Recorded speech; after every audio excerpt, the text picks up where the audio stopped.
Pues muy buenos días a todos y a todas.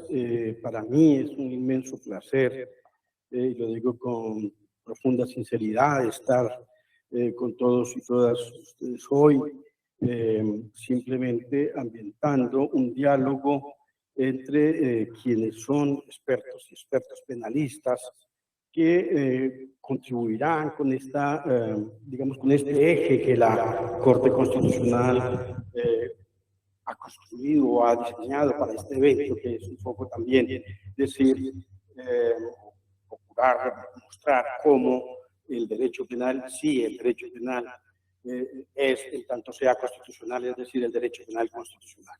Sobre eso, hay algún ruido, no sé cómo lo puedo arreglar. ¿Sí? Así que digo muchísimas gracias a todos, a quienes están interesados aquí directamente y a quienes nos siguen las redes de la Corte Constitucional vía streaming. Y quiero, pues digo, agradecer en primer lugar a quienes están aquí con nosotros hoy. En primer lugar a la doctora Miriam Ávila Roldán, magistrada de la Corte Suprema de Justicia. En segundo lugar a la doctora Gloria Alicia Castaño Duque, magistrada del Tribunal Superior de Manizales, además magistrada por cerca de 25 años como magistrada y otro tanto como juez, no diré cuánto, pues para que no haya problemas de otro tipo a la salida. En cualquier caso, ya en lo que ella es visible es experiencia y sabiduría. En tercer lugar, al doctor Ricardo Posada Maya, quien es el jefe del Departamento de Derecho Penal de la Universidad de los Andes y además conjuez de la Corte Suprema. Muchas gracias, Ricardo, por estar aquí. Y finalmente, al doctor José Reyes Alvarado, sobre quien sobran todas las presentaciones, quien ha vivido pues, la vida de la administración pública como ministro, pero sobre todo como un gran y reconocido académico, columnista del Espectador. Siempre que leo las columnas del Espectador recuerdo aquellas columnas del maestro de Madrid, de Jim Bernat, que al final fueron un gran libro de derecho penal, y creo que el doctor Jerzy Stalmora de hacer algo parecido, que gran aporte además al conocimiento penal a través de reflexiones sin ninguna clase de lenguaje especializado. Creo que ese es el reto también, de hacer asequible ese lenguaje especializado al común de las personas, y el doctor Jerzy lo logra cada 8 días, así que gracias. Ahora trabaja en la Universidad Externado de Colombia, continuando con el faro iluminador de su padre de hace ya tantos tiempos, el inmolado maestro Alfonso Reyes Chandía. Así que gracias a todos, gracias a Marta por estar por aquí, siempre es un placer verla. En fin, gracias a todos. Dijimos a dialogar sobre el derecho penal constitucional, y habrá, digamos, 4 ejes sobre los cuales los profesores invitados van a hablar. En primer lugar, lo hará el doctor Ricardo Posada Maya, a quien simplemente hemos puesto a encabezar la explicación porque su tema, digamos, es un tema transversal a las demás discusiones y que tiene que ver con la proporcionalidad, el principio de proporcionalidad y la política criminal. En segundo lugar, lo hará la doctora Gloria Alicia Castaño Duque, con el tema populismo punitivo y control para el efecto que ejerce la jurisdicción constitucional. Un poco, pues digo, las relaciones entre el trabajo de los jueces, el populismo y la forma como los medios y la sociedad ve el trabajo de los jueces, leído con el lenguaje del populismo punitivo. En tercer lugar, la doctora Miriam Ávila Roldán nos hablará sobre la dimensión constitucional del recurso de casación. Y finalmente, el doctor José Reyes Alvarado procurará mostrar el tema del estándar de valoración para imponer la privación de la libertad, un tema ciertamente difícil, y ustedes verán, además se conecta mucho con el de la doctora Gloria sobre el tema de populismo, es decir, en los tiempos en que la gente reclama más cárcel y más pena, venir aquí a hablar un poco sobre estándares de privación de libertad, pues no sé si puede ser una candidez o en todo caso algo que nos muestre las necesidades de poner el tamiz de la Constitución sobre un punto, digo, crucial como este. Pues yo había escrito un mundo de páginas, ¿cuántos minutos me quedan? 10 minutos, bueno, pues sí, es un tiempo bueno, sobre el tema de la constitucionalización del derecho penal.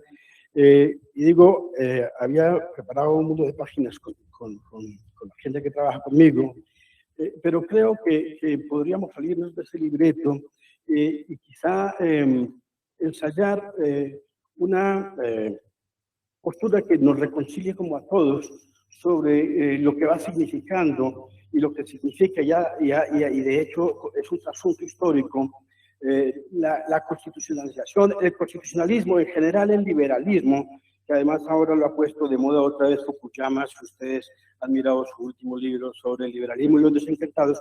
En otro tiempo, algún amigo común de Yesir y mío se burlaba mucho de nuestro romanticismo por todavía creer en que el liberalismo tenía alguna posibilidad de existencia. Lástima que el amigo se haya muerto y le podríamos haber mostrado que Fukuyama nos ha reivindicado un poco. Es decir, el ideal liberal el ideal liberal que campea o que galopa sobre aquella máxima de tanta libertad cuanta sea posible y tanta restricción cuando apenas sea necesaria, que no es también además el trasunto de lo que en su día Rousseau diseñara a partir del modelo del contrato y entender que la cesión de las pequeñas porciones de libertad que al final constituían, agregadas ellas, constituían el Estado como algo simplemente ideal y que en esa medida nuestras porciones de libertad solo se cedían en cuanto fuera necesario para que la ley de naturaleza se convirtiera en la ley civil, o en todo caso que la libertad de naturaleza se convirtiera en la ley civil, tamizada obviamente por el Estado, y en esa medida que la restricción de las libertades solo fuera la absolutamente necesaria, digamos, ese ideal que está puesto ya allí mismo en el contrato y que reivindica toda la teoría liberal de los siglos XVII en adelante, pues nos han puesto siempre en el foco de entender cuáles son los valladares, las restricciones, y en cualquier caso es que el legislador o en general quien detente el poder puede decir que todo lo que le parece bien que sea delito lo sea.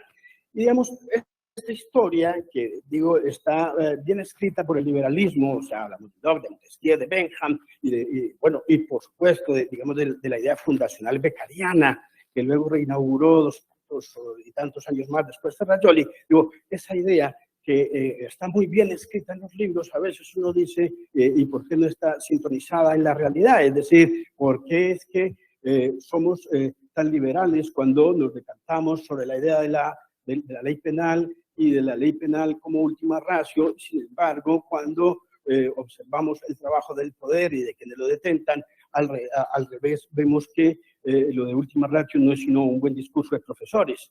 Entonces uno dice, esto como que tiene que ver si definitivamente parece ser que todo puede ser delito y en cualquier caso que la ley penal no es última ratio, sino prima ratio. Dicho eso, entonces, la cuestión es cómo hacemos para que de verdad la Constitución sea el auténtico protagonista y, por supuesto, la Corte Constitucional tenga algo que ver con la lectura del derecho penal como un auténtico conjunto de valladares y de límites a la tarea del Estado. Es decir,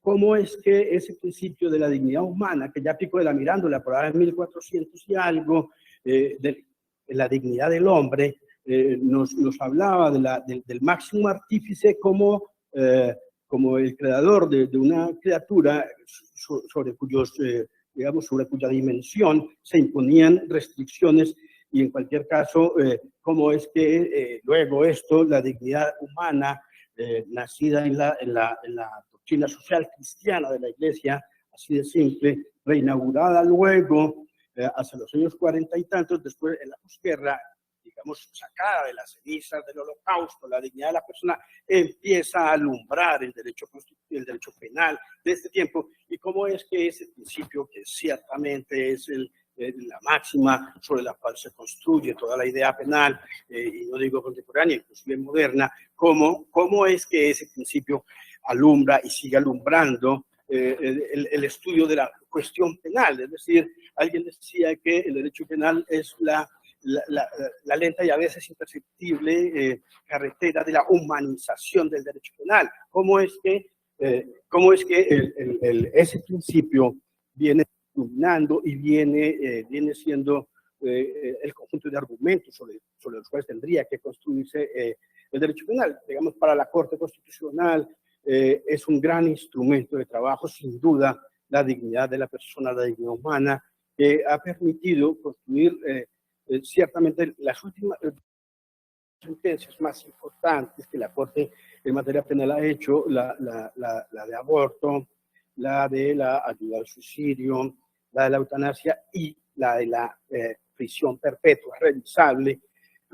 Si ustedes leen, hay un principio transversal a todas ellas, y a partir del principio de la dignidad, a partir del principio de la dignidad, como la Corte ha encontrado, bueno, ha reencontrado o ha utilizado este gran material de trabajo para hacer el control constitucional de las leyes penales. Yo no quisiera hablar muchísimas cosas más de esto porque seguramente robaría parte del tramo que le corresponde a Ricardo, pero sí quisiera pues reivindicar ese trabajo que la Corte, digo, está haciendo ahora. Ahora bien, no se trata, y por eso invitamos personas que tienen el mejor rol, sin duda, que un intelectual puede tener, que es el de ser profesores, porque no hay compromisos, porque no están en la nómina del Estado para poder tener libertad de opinión. Y digo que qué bueno haberlos invitado, por lo menos los profesores que están sentados en el panel, que tienen esa condición de la libertad de pensar, porque la Corte tampoco pretende que venga a hacer aquí simplemente un ejército de aplaudidores para decirle, oye, qué bien lo haces y es tan bonito y tan bueno tu trabajo que estamos muy contentos y muy maravillados contigo. No, creo, y yo lo he dicho en algunas partes, el trabajo de la Corte en materia de control de constitucionalidad de las leyes penales, puntos suspensivos, para Ricardo. Entonces, creo que ahí hay un filón de trabajo tremendo para los académicos, que creo que también pueden ayudar a la Corte a pensar en esto. Es decir, todo lo que a nuestro muy prolífico y fecundo legislador se le ocurre que debe ser delito, tendría que al final, bajo el criterio de la libertad de configuración, ser bendecido, porque eso parece un trabajo arzobispal a veces, el ser bendecido por la Corte Constitucional. Es decir, esa pregunta que no es actual, que no es novedosa, pero que tiene que invitar siempre la reflexión, y sobre todo porque en tiempos donde digamos, ciertas cuando la sociedad se mueve tanto y cuando la sociedad tiene las necesidades básicas insatisfechas están absolutamente acendradas, la forma esos problemas es hacerlo con leyes, y si es con leyes, creo que tanto mejor y quedamos más contentos.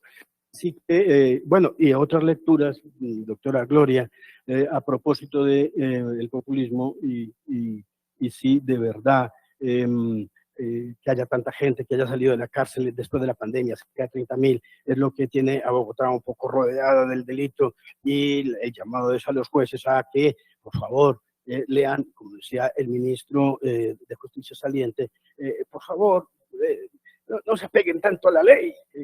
¿Por qué no miramos bien que es que tenemos muchos cupos disponibles para personas en las cárceles? Esto lo digo por alguna lectura de una columna de decir, y a propósito que hice pues el rastreo de esas declaraciones. decir, tiene algo que ver eso con los jueces, no tiene nada que ver, etcétera, etcétera. Así que digo, pues es muy placentero tenerlos a ustedes aquí reflexionando y digo, criticando el trabajo de la Corte, cuando es crítica argumentada y de buena fe, es una crítica que impacta positivamente el trabajo de los magistrados, porque siempre nos obliga a hacer segundas, terceras y quintas miradas antes de echar la firma sobre un conjunto de papeles que llamamos sentencia. Así que para que eso pueda ser al final las buenas razones que ustedes nos den hoy para mirar si es que hay que realinear o en todo caso tomar una perspectiva distinta del trabajo, el control de constitucionalidad. Digo, que me encontré recién de Daniel Rafecas, el maestro de Manuel Grosso, que le pone a uno de patas arriba por los conceptos. Siempre cuando los profesores de Teoría General del Derecho empezamos la primera clase, hablamos del concepto de derecho penal. ¿Cuál es el derecho penal? ¿Qué es el jus puniendi? Y no sé qué.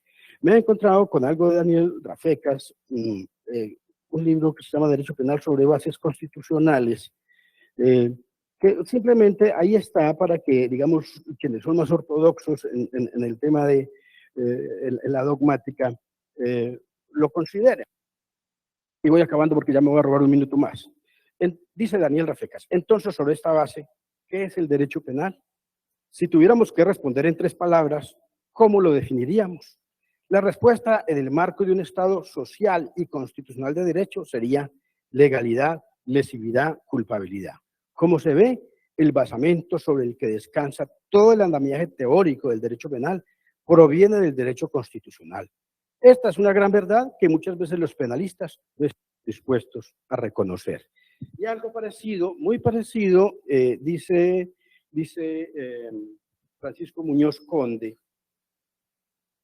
Bueno, ya se me perdió, pero dice algo casi igual, es decir, gústenos o no a los penalistas, el derecho penal es derecho constitucional, y eso que es una afirmación dicha hace mucho tiempo, que luego tal vez fue Ludwig Junta quien la dijo, y nada, entonces vamos a dar el a cada uno de los autores, si aquí o desde allá donde están sentados, para que también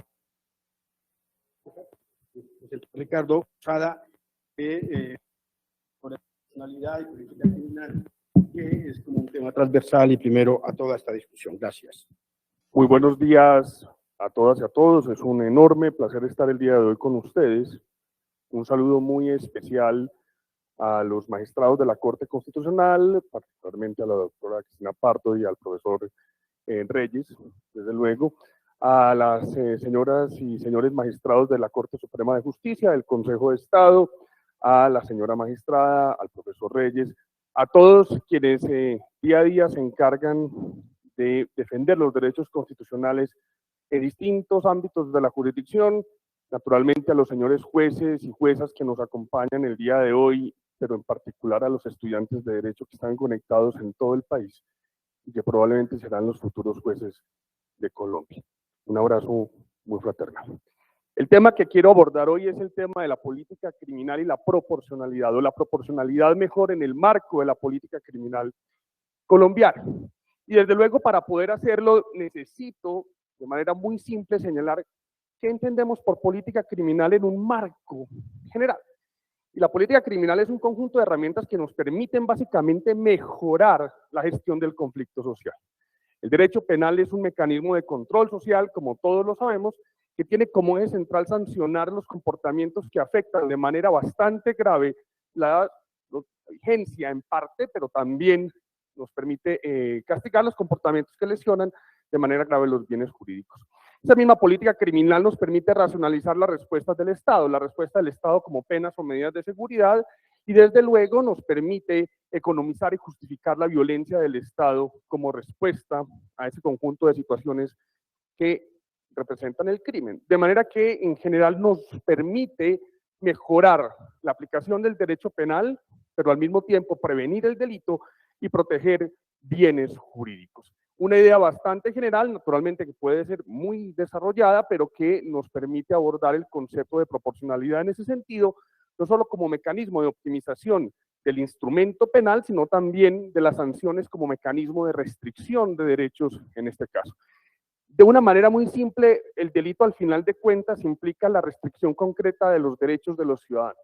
Cuando un sujeto en la calle se apropia de su celular, al final de cuentas lo que está haciendo es impedirle el ejercicio de facultades jurídicas derivadas del derecho de propiedad, usar, gozar y disponer justamente de ese bien mueble que es objeto de apoderamiento. Y la pena, al final de cuentas, también es restricción de derechos. Y cuando pensamos que el delito y la pena son restricciones de derechos, entendemos bastante bien cómo se traba el principio de proporcionalidad entre la protección de los bienes jurídicos y la sanción como medida, en este caso, que busca no solo la prevención de futuros crímenes, sino la protección de los derechos fundamentales de los ciudadanos. Ese concepto de proporcionalidad justamente como medida de la sanción en el caso concreto, basada en la equivalencia de restricciones, que tiene como base la gravedad relativa del injusto y la culpabilidad del autor, ha sido tratada por la Corte Constitucional desde sus primeras sentencias, y en particular la 015 de 1994, y desde luego toda la elaboración posterior a partir de la C370 de 2002, que son los hitos esenciales en términos de proporcionalidad. No voy a entrar en una definición más compleja de proporcionalidad, porque lo que me interesa fundamentalmente es mostrar esa relación entre ese fenómeno que es el crimen como efecto que limita los derechos y la sanción como elemento que restringe otros derechos de quien ha cometido esa conducta en el marco de la política de Colombia. ¿Por qué es importante en el fondo la política criminal? Porque al final de cuentas es la que nos permite diseñar de manera adecuada no solamente los delitos, sino también los medios de restricción de cara a los fines constitucionalmente admisibles del derecho penal. Y lo que hemos visto en los últimos años, señoras y señores, es básicamente una idea de prevención hipócrita y una exacerbación de la retribución como venganza social. Hemos sido incapaces en Colombia de construir un sistema de política criminal que nos ajuste el derecho penal en términos de proporcionalidad para generar un control adecuado del crimen. Y esto es una verdad de apoyo.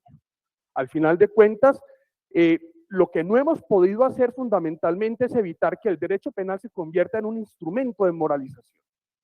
Cada vez es más un instrumento de moralización o de cumplimiento de simples fines políticos, de comportamientos que al final no resultan realmente lesivos o que no lo son como para justificar la intervención penal y dejar de lado, a partir de los principios o caracteres de fragmentariedad, subsidiariedad y última ratio, la intervención de otras ramas del derecho. Desapareció el derecho de policía, desapareció el derecho civil, desapareció el derecho laboral, pero todo es derecho penal al final de cuentas, y eso claramente muestra el fracaso de las demás ramas del ordenamiento jurídico en la gestión de los conflictos sociales por vía de una inadecuada política criminal en Colombia. Derecho penal absolutamente politizado, coyuntural, reactivo. Y eso ya lo dijo de manera muy clara la misma Corte Constitucional desde las sentencias T388 de 2015 y T62 de 2015, cuando plantea el estado de cosas inconstitucional en las prisiones. Política criminal puede haber, pero autoritaria, no una política criminal democrática. Un derecho penal que elimina mecanismos alternativos de solución del conflicto y claramente un derecho penal claramente antiliberal o antigarantista por fuera de los marcos de la Constitución de Colombia. El estado actual es evidente. ¿Sí? Si hay política criminal, autoritaria y demagógica, no existen objetivos ni metodologías claras a largo plazo para gestionar la criminalidad, se legisla en caliente, a través de los escándalos públicos. La política de Estado es una política que refleja la polarización de los medios de comunicación. Y básicamente en los últimos 22 años, el Código Penal ha sido reformado más de 80 veces. 80 reformas al Código Penal. Y aquí hay un primer mea culpa, a mi juicio, de la Corte Constitucional. porque esta discusión la perdimos los penalistas, pero los penalistas del siempre hemos reclamado que las leyes penales deben ser leyes estatutarias, no leyes ordinarias, que dificulten justamente ese ejercicio deliberado político de creación de leyes penales. Y la perdimos desde la C313 del 94, reiterada ampliamente y ya casi una tendencia irreversible en términos constitucionales. Pero el hecho de que la ley penal, que sí tiene como núcleo la restricción de derechos fundamentales, tanto en lo sustantivo como en lo procesal, no sea una ley estatutaria, ha servido para que en este país hayan proferido esas 80 reformas al Código Penal colombiano. Y esa es la primera mea culpa que yo creo que hay que reconocer. 80 reformas. El 25% más o menos son reformas por medio de las cuales se crearon nuevos delitos. El 48% de esas reformas, mal contadas, aumentaron penas para delitos inexistentes. El 13% son relativos a otros temas específicos, pero me interesa también ese otro 13% que son reformas por medio de las cuales se regularon beneficios o subrogados penales, básicamente para prohibirlos. Miren ustedes, casi la mitad de las reformas en los últimos 20 años incrementaron penas. Y eso ya nos explica el talante de la política criminal, la intervención desproporcionada del Estado en esta materia. Volveré sobre esto un poco más adelante. Una proporcionalidad que naturalmente se ha pensado desde la perspectiva de la restricción de derechos. Siempre se ha pensado la proporcionalidad como un límite material a la restricción de los derechos fundamentales. Pero la gran pregunta es, ¿ha servido para gestionar la criminalidad? La respuesta es no. La criminalidad sigue en aumento. La impunidad está en aumento y la cifra oscura de criminalidad es descontrolada.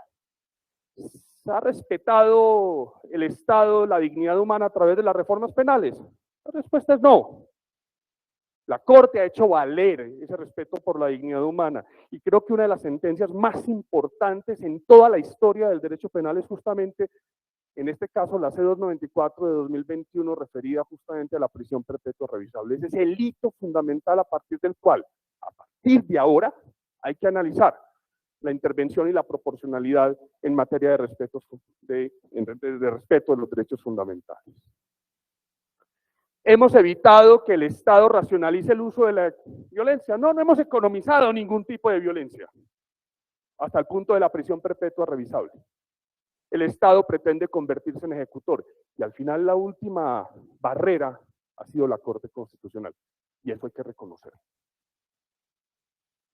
Hemos degradado por completo el equilibrio punitivo en la legislación. Hay delitos ordinarios que tienen clarísimamente mucha más pena que crímenes de guerra en Colombia. Y el mismo Estado ha negado la posibilidad de consagrar crímenes de lesa humanidad. Una política que desde hace 250 años consiste en crear delitos, aumentar penas, disminuir beneficios y generar normas penales ineficaces.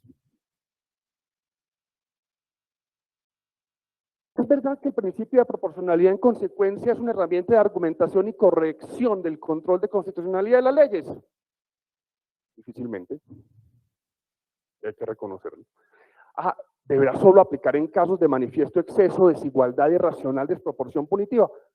Perdón, yo creo que no. Es la tendencia. Pero las normas que en el papel no representan graves alteraciones a los derechos fundamentales, en el ámbito de la aplicación concreta de los jueces, sí lo hacen. Y todo el debate del discurso constitucional en las sentencias es maravilloso. El problema es que en términos técnicos dejan a los jueces penales sin herramientas para resolver casos concretos. Piensen solo en la sentencia de aborto, creada justamente para embarazos unifetales, y todos los problemas que se desprendieron de la interpretación para embarazos plurifetales. Por ejemplo, solo por poner un ejemplo. El término, todo el desarrollo que viene en términos de estructura no binaria del derecho penal. ¿Qué pasa con el aborto frente a personas trans? ¿El aborto solo puede ser cometido por mujeres? Nos falta. ¿Es realmente un control abstracto eficaz y un límite a la autonomía del legislador? 80 reformas nos dicen que no. Que no es verdad. Y que el legislador hace lo que quiere. Y que los políticos en Colombia crean normas claramente inconstitucionales a sabiendas, apostándole al control de constitucionalidad en abstracto. Manipulan la estructura del Estado para ganar votos a través de leyes que afectan claramente los derechos fundamentales. Y eso ha exacerbado los modelos de prevención general anticipados. Represión ejemplar, generalizada, como modelo efectivo para prevenir el crimen. Y creo que de eso justamente hablará el profesor Reyes con la detención, en materia de detención preventiva en Colombia. Nos acostumbramos a que la restricción es la regla general. Porque como no tenemos herramientas de política criminal, lo que tenemos que hacer es crear leyes absolutamente desproporcionadas para efectos de tratar de enviar un mensaje de seguridad subjetiva a la población. Lo que hay es un abuso del derecho legislativo evidente. No estamos en capacidad de limitar la arbitrariedad de las decisiones colectivas del legislador. El legislador no legisla con fines claros. Miren, por favor, las exposiciones de motivos de esos proyectos, de los 80 proyectos de reforma, si no son más. Son una vergüenza. Son una vergüenza. Y, perdónenme, pero es que nada es tan extremo, salvo la prisión perpetua, para que el control de constitucionalidad en abstracto sea eficaz. Porque al final, todo pasa por la autonomía ¿de quién? Del maravilloso y racional legislador. Que ni de maravilloso, ni de racional. Y claro, esto nos lleva a repensar el derecho porque al final la famosa culpabilidad como límite justamente a la sanción está siendo degradada. Ya la culpabilidad no limita, lo que limita son los fines de venganza, pero la culpabilidad está perdiendo todo su carácter garantista en esta línea. No se alcanza a ver muy bien la gráfica, lamentablemente, pero les cuento, de esas 80 reformas, y yo sé que ya se me está acabando el tiempo, y voy terminando con este dato porque no me da para más sino para el debate, de esas 80 reformas, en términos del código vigente, solo 10 fueron declaradas inexequibles. Si usted mira el código penal y haga el ejercicio y mira la parte general y la parte especial, va a encontrar una tendencia muy clara en materia de corte constitucional y es la inhibición. Y el control de constitucionalidad se está convirtiendo en un instrumento tan formalista que está superando los procedimientos de casación y revisión.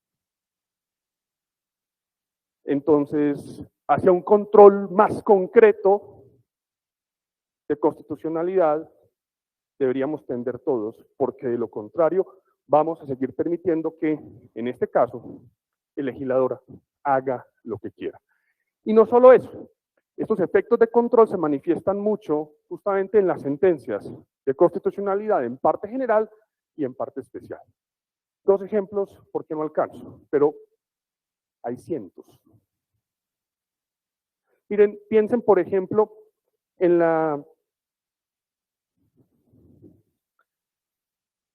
buscando una que valga la pena, porque son tantas, que es triste. Pero piensen, por ejemplo, en la C-370 de 2002, que declara condicionada la exequibilidad condicionada de la inimputabilidad. La sentencia tan polémica, que al final de cuentas declara inexequible supuestamente la inimputabilidad por diversidad sociocultural, pero al mismo tiempo no nos regula el problema del error vencible en caso de inimputables. Solo por poner un ejemplo, todo lo que tiene que ver con la exequibilidad de la reincidencia. Ese es un problema académico. Eso no vulnera derechos fundamentales. Y la pregunta es, ¿cómo la reincidencia no va a generar una vulneración clara al principio de culpabilidad, al principio del acto? Así que se nos están filtrando por vía de una concepción de los académicos, vulneraciones a los derechos fundamentales que en realidad deberían haber sido controladas por la Corte Constitucional. Se me acaba el tiempo, podría decir mucho más, pero mi invitación es muy clara. Señores, afinen el control constitucional, porque la autonomía del legislador nos está llevando a un punto de no retorno en materia de intervención punitiva absolutamente desproporcionada en el marco de la política autoritaria y demagógica en Colombia. Muchas gracias. Bueno, muchísimas gracias, Ricardo, por su intervención magnífica y además porque nos dice cosas que estamos escuchando, yo simplemente en defensa del buen nombre quisiera decir que tenemos una profunda preocupación. La llegada de Natalia Ángel ha sido muy importante y también la llegada de Jorge Enrique Ibáñez. Desde aquí le quiero mandar un abrazo muy cálido a Jorge Enrique. Está un poco aquejado de problemas de salud. Lo quiero abrazar desde aquí, desde esta instancia que es la suya, que es la del pensamiento y la academia. La llegada de Jorge Enrique y de Natalia están poniendo, digamos, denunciando un problema que se está viendo en el último tiempo, y es la excesiva formalización y rigurosidad. Eso tiene una contrapartida, ustedes saben, y es que el tema primero, de la autorrestricción de las Cortes Constitucionales, y segundo, que la presunción de legalidad, que viene de la mano de la soberanía del legislador al hacerla, exige cortes constitucionales muchísimo más cautelosas y restringidas, pero eso, digamos, que es el principio, a veces puede resultar exacerbado con una alta formalización, y estamos pensando en eso, Ricardo, y gracias por recordarlo y por decirlo, y aquí hay que hacer un poco de acto de contrición sobre eso. Agradezco mucho su llamada. Bien, enseguida la doctora Gloria Castaño Duque nos va a hablar sobre el tema del populismo y el trabajo de los jueces, y en general la Constitución, el trabajo judicial y el populismo como aquella cosa.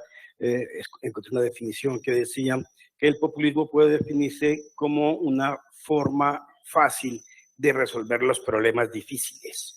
Entonces, sobre eso va a hablar la doctora Gloria. Buenos días a todos y a todas. He traído mi intervención escrita porque el tiempo es demasiado corto y pues aspiro a agotar todos los puntos que quiero plantear. Las cárceles, el lugar estipulado para una inexistente opción de resocialización desde tiempos inmemoriales y aún en nuestra época, han fungido como el espacio de confinamiento de gran cantidad de personas que en no escasas ocasiones han incurrido y reincidido en el delito como efecto de una segregación social, de un olvido estatal que los ha conducido por caminos tortuosos en los que delinquir se ha mostrado como una oportunidad entre muy pocas o acaso ninguna. El crimen, en gran parte de sus facetas, tiene en nuestro entorno una marcada correspondencia y más allá con la falta de oportunidades reales de superación y proyección. Hoy, sin muchas diferencias con el ayer, en los barrios marginales se cultivan con semillas de hambre, analfabetismo, violencia doméstica y en general necesidades básicas insatisfechas, quienes desde su niñez estarán adheridos a esa espiral envolvente que los somete a enfrentar la precariedad sin herramientas suficientes para tomar decisiones responsables. La iniquidad en las posibilidades de elección resulta ser entonces una explicación al fenómeno criminal en nuestro medio. De ahí que pensadores como la filósofa Martha Nussbaum o el Premio Nobel de Economía Amartya Sen, al inquietarse por la idea de la justicia, hayan formulado que el progreso estatal no podrá medirse solo con indicadores macroeconómicos, como el incremento del PIB ni la generación de riqueza, sino que depende en gran medida de la creación de oportunidades para sus habitantes, permitiéndoles así opciones de proyección en ejercicio de una verdadera libertad que resulta ser ilusoria para quienes no tienen posibilidad real de elección. Por manera que, aun cuando existen múltiples delitos que no se explican desde la penuria económica y social, un altísimo número sí está atado a la limitación de oportunidades, a la desigualdad, que denota que como sociedad hemos olvidado a una gran cantidad de la población, auspiciando así desde la institucionalidad la criminalización de la pobreza. En concordancia con esta idea, el profesor de Derecho Penal argentino Gustavo Vitale enseña, comillas, la mera observación de la realidad nos muestra que los sectores sociales que se encuentran criminalizados son en su amplia mayoría los excluidos por las políticas de Estado, los pobres. Nos enfrentamos así a un panorama sombrío y hostil, en el que las raíces apenas obvias de la delincuencia parecieran no haber sido abordadas con enfoque social y se han enfilado baterías en acentuar el aislamiento, la segregación y la reclusión a través de fórmulas más básicas pero menos efectivas. Al respecto, el doctor Alejandro Aponte Cardona refiere que, comillas, problemas estructurales de carácter económico, social o político han pretendido ser resueltos desde hace décadas a través de la norma penal. La acción política, antes de dirigirse hacia las causas de los problemas y plantear desde allí las soluciones requeridas, lo hace hacia el derecho penal y lo obliga a dar respuestas para las cuales éste no se haya preparado. Hasta aquí la cita. Quizás si esto cambiara sería suficiente para agotar y superar el expansionismo del derecho penal, para dejar atrás la tesis indemostrada conforme a la cual las penas previenen y reducen el delito, y para de una vez por todas, como alguna vez lo leí del magistrado José Fernando Reyes Cuartas, comillas, fundar desde las altas cumbres de lo constitucional los cimientos que gobiernan, orientan y posibilitan una humana aplicación de un mal a saber, la pena, poniendo de presente siempre que ella arreglará pocos de los males que se le encarga soluciones. Hasta aquí la cita. Un panorama tan elemental, muy a pesar de ello, se muestra como una verdadera utopía que se acentúa cada vez más por la falta de una política criminal seria y en contexto, que ha endiosado la producción de legislación penal a gran escala como única forma plausible de enfrentar la delincuencia, cayendo en una continua inflación legislativa con la que el derecho penal se ha convertido en primera ratio de modulación social, alimentado por un enardecido ambiente social de vindicta, temor, odios sembrados y propaganda populista, que convergen en el clamor social de dureza punitiva con el que se alivia el sentimiento colectivo de inseguridad ciudadana, pero sin resolver el problema de fondo. En este punto, destaco el trabajo de la Corte Constitucional, cuando al estudiar el fenómeno carcelario y en especial los altos índices de hacinamiento, en la sentencia T-762 de 2015, hizo un poderoso llamado de atención al decir, comillas, la política criminal actual obedece a factores que deforman el derecho penal en sus más primigenios derroteros, como respuesta a las impresiones mayoritarias, momentáneas y circunstanciales sobre las necesidades de la sociedad en detrimento del valor constitucional de la libertad, cierra comillas. Se llega así al populismo punitivo, problemática jurídico-social de la que quiero expresar en esta intervención que hago como servidora judicial, que en las más de las veces se estudia y explica desde afuera de la actividad jurisdiccional y muy poco desde adentro.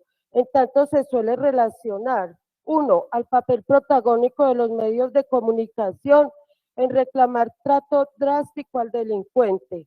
Dos, a los políticos en campaña que prometen firmeza frente al fenómeno delictual. Tres, a los gobernantes en ejercicio que acuden a la autoridad severa. Cuatro, a las instituciones gubernamentales que no edifican una política criminal humanista y correctiva, sino reaccionaria e inflexible. Y cinco, al legislador que actúa de manera coyuntural con la creación de más delitos, con el aumento indiscriminado de las penas y la eliminación de beneficios y subrogados. Y ciertamente todas esas son expresiones del populismo punitivo, que no pueden desconocerse y son una realidad tangible que hacen importante mella en la administración de justicia. Como que, por ejemplo, cuando reviso los procesos penales repartidos al despacho que direcciono, aproximadamente el 60% de ellos Lo son por delitos frente a los cuales no proceden rebajas de penas, con la consabida congestión judicial que pareciera no haber sido evaluada en sus efectos negativos a la hora de incorporarse a la ley la restricción de la justicia premial. Sin embargo, también es importante que la rama judicial asuma posturas de autocrítica y se cuestione por aquellas prácticas que abogan por el eficientismo penal, que dan vida a la pena como pseudo símbolo de seguridad y dejan de lado el carácter humanista que debe guiar toda sanción y, más importante aún, el estudio del fenómeno delictual. Con el ánimo de respetar el tiempo que me ha sido asignado y en pro del espacio de debate, daré apenas unas pinceladas a ciertos escenarios al interior de la Administración de Justicia que auspician el populismo del que venimos hablando. Primero, la loable tarea de la Fiscalía General de la Nación de adelantar la investigación de los hechos que revistan las características de una conducta punible no siempre se rige por criterios de tipicidad, antijuridicidad y culpabilidad con enfoque humanista, sino que las dinámicas de operatividad de la policía judicial y de la Fiscalía en ocasiones hacen que tal deber se desborde y se llegue a escenarios de criminalización desmedida con los que se pretende cumplir estándares estadísticos y ajustarse a los clamores populares. Ya en época de pandemia, por poner un ejemplo, observamos como hubo una escalada de procesos surgidos en el delito de violación de medidas sanitarias, con ocasión del cual se terminó judicializando de manera contingente y apresurada a cientos de personas que nunca tuvieron voluntad de auspiciar la propagación del virus y fueron otros los móviles que los hicieron buscar la calle con una alta carga laboral para los jueces de control de garantías y hasta de conocimiento, ante los que se promovieron finalmente múltiples solicitudes de preclusión. Este no fue un problema de la ley, sino de su abordaje jurídico, como igualmente ha ocurrido en cierta medida con la judicialización de muchos delitos bagatelares que sin lugar a dudas demandan atención y solución, pero posiblemente no desde la severidad del castigo penal. Por otra parte, y regresando a la temática referente a la pobreza, es claro que hoy tenemos las cárceles y hasta las estaciones de policía atiborradas en gran medida de personas que han sido procesadas por el delito de tráfico, fabricación o porte de estupefacientes, y muchos de ellos también por el delito de concierto para delinquir con fines de narcotráfico, que es una ilicitud de competencia de la justicia especializada, que hoy ya no se enfoca en la definición de casos de alto impacto, sino que se ve agobiada por cientos de expedientes, cada uno de ellos con decenas de procesados, en los que se alude a elaboradas organizaciones delincuenciales que no siempre son tal.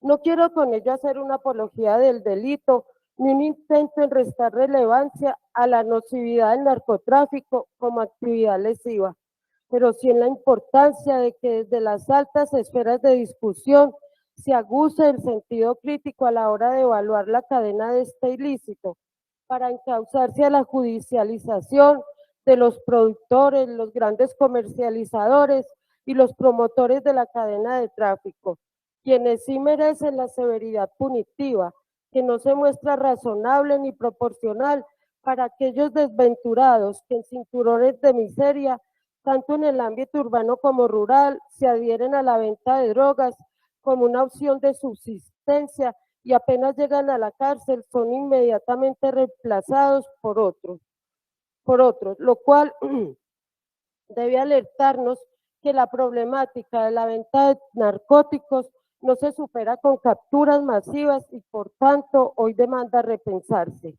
Así que es preciso que situaciones como las planteadas sean sometidas a escrutinio, no en un específico proceso, pues quizás se corra el riesgo de contravenir dictados institucionales imperantes y por fuerza del populismo punitivo se vea a un determinado fiscal o algún juez osado presa de un proceso por prevaricato, pero sí en un diálogo colectivo y oficial para reflexionar sobre las prioridades, sobre el enfoque de sus esfuerzos y los verdaderos objetivos que como titular de la acción penal le corresponde a la Fiscalía General a la hora de ejercitar su función de indagación.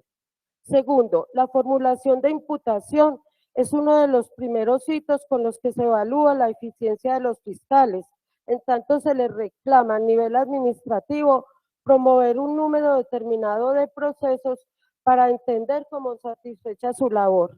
De este modo, la activación del aparato judicial obedece en no escasas ocasiones al cumplimiento de metas estadísticas, sin que necesariamente se cuente siempre con el estándar de conocimiento para fundar adecuadamente una atribución de responsabilidad. Sin lugar a dudas, directrices administrativas que miden el trabajo desde lo cuantitativo, como también ocurre para los despachos judiciales, en materia de persecución criminal resulta ser muy problemático, pues eventualmente se estimula la judicialización de lo que no lo amerita y el impulso de casos débiles en los que ni siquiera la tipicidad objetiva refulge diáfana. Tercero, hoy la presión mediática es poderosa, pues aprendida e imputada a la persona, se concibe en las calles y medios un despropósito, su judicialización sin que esté tras rejas, pero junto al apremio externo al que están sometidos los servidores judiciales, en paralelo aparece la coerción institucional respecto a una acción disciplinaria o penal en contra de quien se señala como partícipe de la impunidad.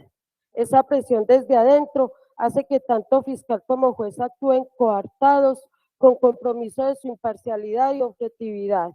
Quizá por ello es que no es extraño escuchar en las barandas de los estrados judiciales de algunos fiscales que, amedrentados por directrices institucionales, dicen que les corresponde pedir en todo caso la máxima restricción para que en el evento de ser negada recaiga la responsabilidad exclusivamente en los jueces, de quienes también será importante cuestionarse cuán alejados del prejuicio, del señalamiento toman su decisión, pues también en la mente del operador judicial y quienes le vigilan en su gestión hace mella la medición de la eficiencia del sistema a partir del número de personas capturadas y privadas de la libertad. Así, en nombre de la lucha contra la impunidad, fiscales y jueces están siendo impregnados por un populismo punitivo, que como bien lo definió la profesora Wanda Fernández León, es también, comillas, el terrorismo judicial que amenaza al defensor que se opone a los desafueros, que intimida al fiscal que archiva o impetra preclusiones, que procesa disciplinaria o penalmente al juez constitucional que cumple a cabalidad su sagrada misión. Cuarto, otro tanto podría decirse respecto a la etapa de juzgamiento, en la que se aprecia una falta de respaldo corporativo para blindar a los operadores judiciales de la presión exógena y asegurar la independencia judicial que tan necesaria resulta para lograr un trato paritario al acusador y al acusado, como no siempre ocurre, y se adopte la decisión sin atender la presión mediática que reclama aplicar todo el peso de la ley y alejado del imaginario colectivo, según el cual se hace justicia solo condenando. A tono con esta idea es que en la actualidad hay quienes creen todavía o se les impone pensar que el juez de control de garantías y hasta el juez de conocimiento hacen equipo con la fiscalía y por ello observan y tratan con desdén al procesado, muy a pesar de su condición de parte y de la presunción de inocencia que constitucionalmente le cobija. Termino aquí pues esta intervención con la que quise traer a colación algunas esferas del quehacer judicial que pueden estar maculadas por ideas y procederes ligados al populismo punitivo, con la intención última de que concibamos que no hay procesos acabados y la necesidad de ser autocríticos con nuestra gestión jurisdiccional que requiere de fuertes bases constitucionales que propugnen, como lo ha hecho la Corte Constitucional, por la humanización de la pena. Ello no implica abolir el sistema sancionatorio, sino ajustarlo al principio de la dignidad humana, adecuarlo a las profundas y extendidas problemáticas socioeconómicas que nos aquejan y emplearlo como remedio excepcional en una sociedad que antes que rigor punitivo clama por más inversión social de la mano de una administración de justicia independiente que también comprenda y defienda el verdadero carácter protector del derecho penal y el principio de intervención mínima que lo define. Muchísimas gracias. Muchísimas gracias a la lúcida intervención de la doctora Gloria Ligia Castaño, quien nos ha hablado de los nuevos problemas del derecho penal, o sea, de los viejos problemas del derecho penal, es decir, los problemas de siempre. Muchas gracias. Bueno, a continuación, la doctora Miriam Ávila se va a dirigir a ustedes con un tema que tiene que ver con con el recurso de casación y la forma como la Constitución ingiere en la dinámica de ese recurso. Hay que reconocer siempre que el primer juez de las garantías, digamos, el perro guardián de las garantías, que es el juez penal, encuentra su última expresión en la Corte Suprema de Justicia, y que quienes hemos sido discípulos de su jurisprudencia desde siempre, recordemos simplemente, por ejemplo, las causales de nulidades supralegales fundadas en el derecho de defensa y tantas otras cosas que la Corte Suprema de Justicia nos ha hecho, simplemente es para mostrar que ayer y hoy siempre la Corte Suprema de Justicia ha sido el primer guardián de las garantías, y que en esa medida hablar de la casación como el tema que concierne a esa sala, pues es simple y llanamente seguir hablando de lo que ha sido la imperecedera tarea de la Sala de Casación Penal y en general de la Corte Suprema. Doctora Miriam, bienvenida, muchas gracias por acompañarnos en este evento. Muchas gracias. Ante todo, quiero enviar un saludo muy cordial y muy afectuoso a las magistradas y magistrados de la Corte Constitucional, en especial a la doctora Cristina Pardo, agradecer su invitación a participar en este panel, así como a las magistradas y magistrados de altas cortes que nos escuchan, pero especialmente a las juezas y jueces de la República a quienes va dirigida esta intervención, y a las estudiantes, señoras y señores que nos escuchan. Después de esas intervenciones bastante preocupantes acerca de la política criminal y del derecho penal, yo diría que unas visiones bastante sombrías en las que entiendo que hay mucho de razón, yo quisiera enviar un mensaje que no quiero que sea ingenuo, pero que sí que sea optimista. Y quiero hacer un llamado a las juezas y jueces de todas las jurisdicciones y categorías y niveles, quiero decir, para que se reflexione acerca de las posibilidades que ofrece el desarrollo del constitucionalismo en el respeto y la supremacía de los derechos fundamentales a la hora de ejercer la función jurisdiccional. Y es que uno de los anhelos del constituyente de 1991 fue justamente eso, que los jueces de todas las jurisdicciones se convirtieran en los guardianes de los derechos fundamentales, y es parte del anhelo de este encuentro constitucional.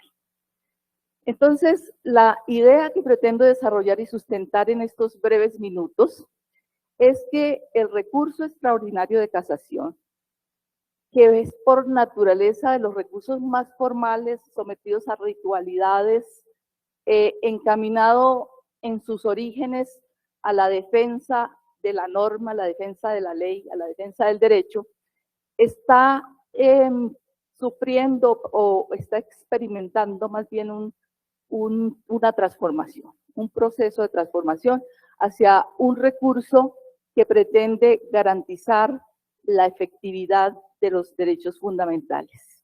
Y eso es lo que pretendo demostrar a través de esta intervención. Hoy no podemos desconocer el impacto tan significativo que ha tenido la Constitución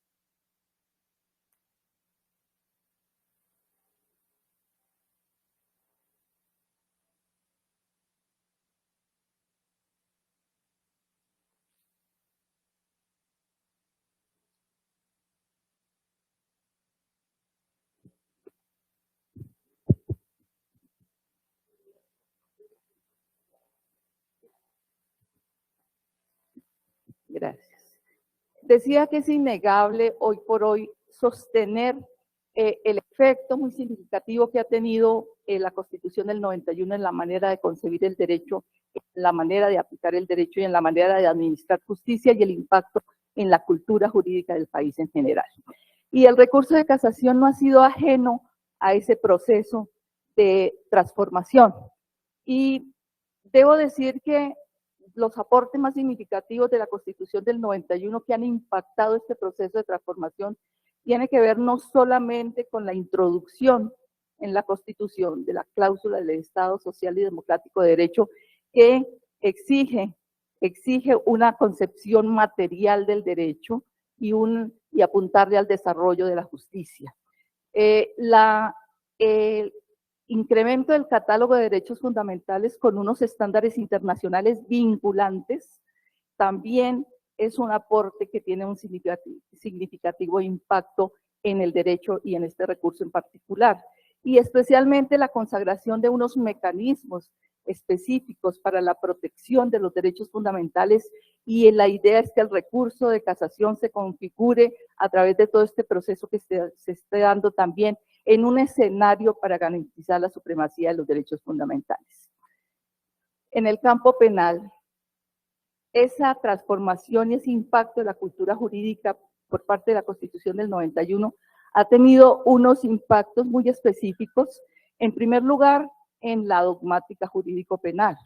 Y en esto los jueces tenemos una enorme responsabilidad de apropiarnos y contribuir al desarrollo del constitucionalismo a través, por ejemplo, de la reinterpretación de los tipos penales, como lo ha hecho la Corte Constitucional en algunas de las sentencias, para establecer a través de esa interpretación y fortalecer los límites constitucionales a la configuración del legislador, a ese margen de configuración que se le confiere al legislador.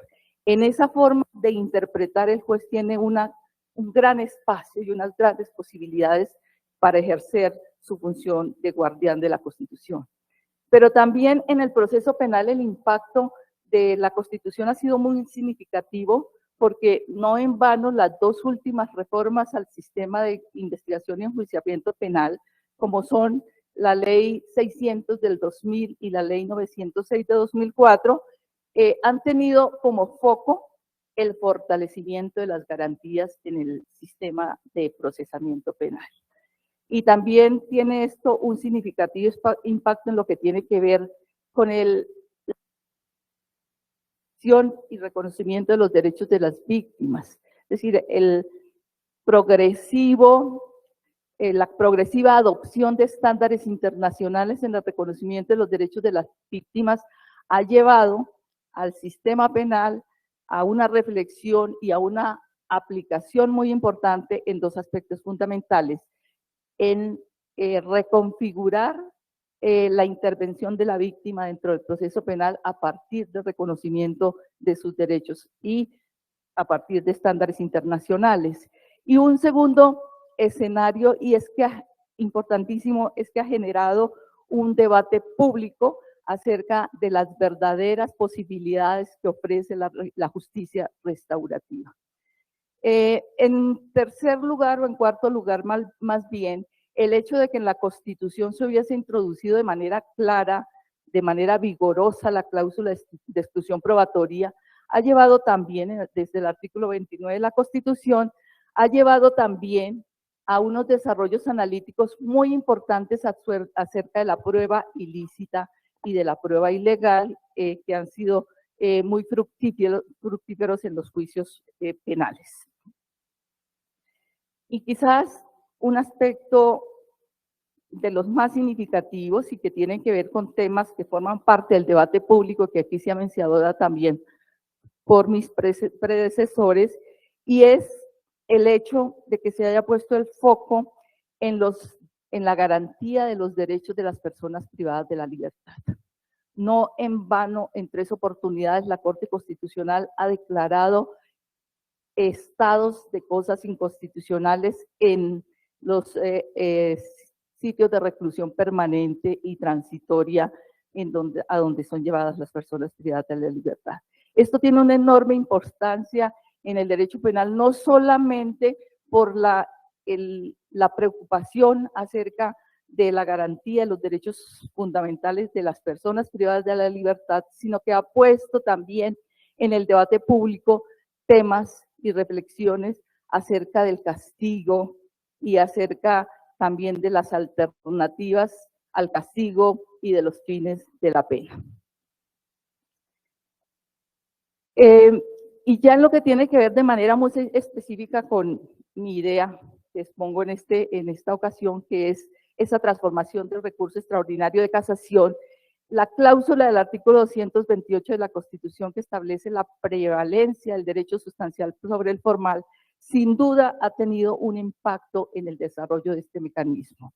Y es que si se observa en detalle la evolución que ha tenido el recurso extraordinario de casación, podemos ver que en 3 escenarios se ha dado una apertura y una ampliación para cada vez permitir el acceso o el mayor acceso a ese recurso extraordinario que originalmente fue establecido con la única finalidad de unificar la jurisprudencia, pero que se ha ampliado, como digo, en varios ámbitos para ir en un proceso de constituirse en un verdadero recurso de garantía de la supremacía de los derechos fundamentales.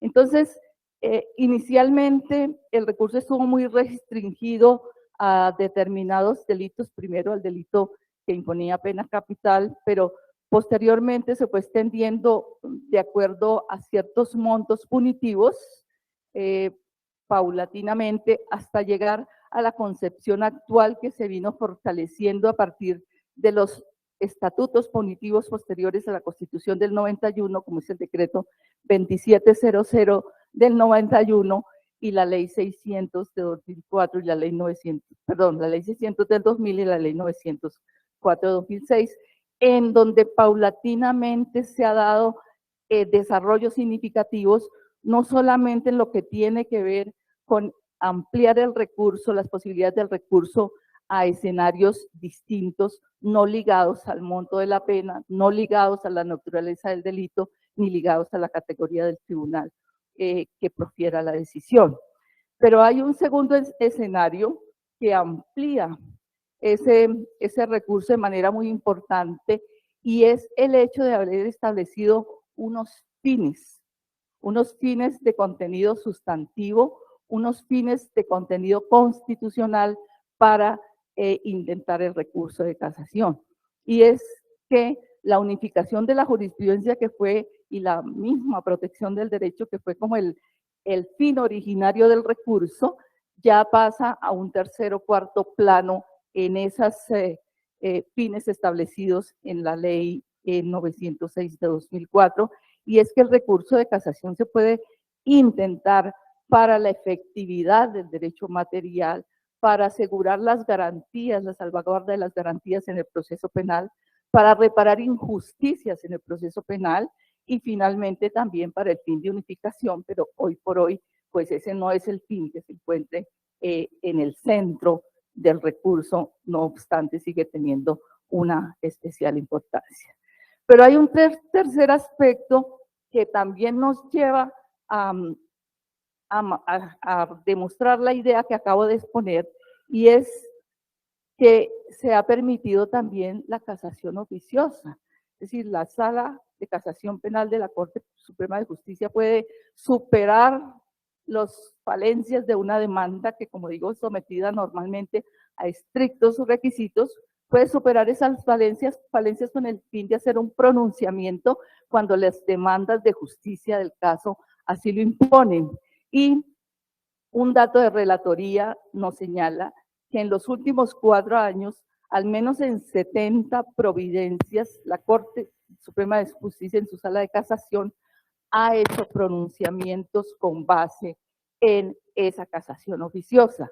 Pronunciamientos que tienen que ver muchas veces con ajustar las penas, con temas de dosificación punitiva, con agravantes que han sido impuestas indebidamente, con cuartos punitivos aplicados indebidamente y que son descuentos punitivos que pueden ser de días, que pueden ser de meses, que parecen unas victorias insignificantes atendidos cada uno de los casos, pero que si se miran en su conjunto sí constituyen una victoria muy significativa del Estado constitucional en la reivindicación de las garantías y de los derechos de las personas que han sido objeto de condena. Esos tres escenarios a los que he hecho referencia, pues sin duda ya muestran una paulatina ampliación del estándar del recurso de casación para efectos de garantía de los derechos fundamentales.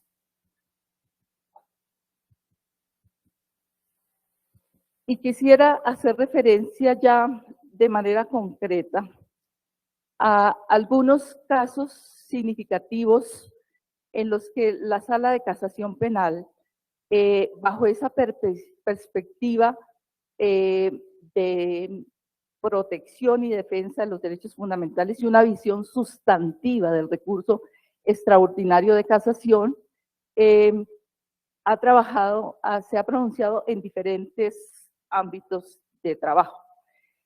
Así, por ejemplo, en la sentencia 2649 del 2022, muy recientes, de julio de este año, se pronunció en un tema acerca de los derechos de las mujeres con enfoque de género. Esta perspectiva analítica del enfoque de género que propende justamente por incorporar en el análisis de los jueces esos estereotipos que subsisten en relación con algunos sectores de la población, en este caso de las mujeres, ha sido aplicado por la Corte en diferentes providencias en el plano de las víctimas de los delitos, especialmente de las víctimas de violencias, de diferentes violencias y muchas veces de violencia sexual. En este caso, el análisis de la Corte resulta especialmente novedoso porque se analizó los derechos de las mujeres, especialmente con perspectiva de género, pero en relación con la infractora, es decir, con la persona que fue condenada por el delito. Se trataba de una mujer que fue condenada a una alta pena, si no recuerdo eran como 40 años de prisión por un triple homicidio acaecido en relación con sus 3 hijas. La Corte, haciendo un análisis del principio de culpabilidad atravesado por la perspectiva de género, pudo llegar a la conclusión que la persona había sido objeto y su vida se había desarrollado en un contexto de violencias estructurales, violencia sexual entre ellas, que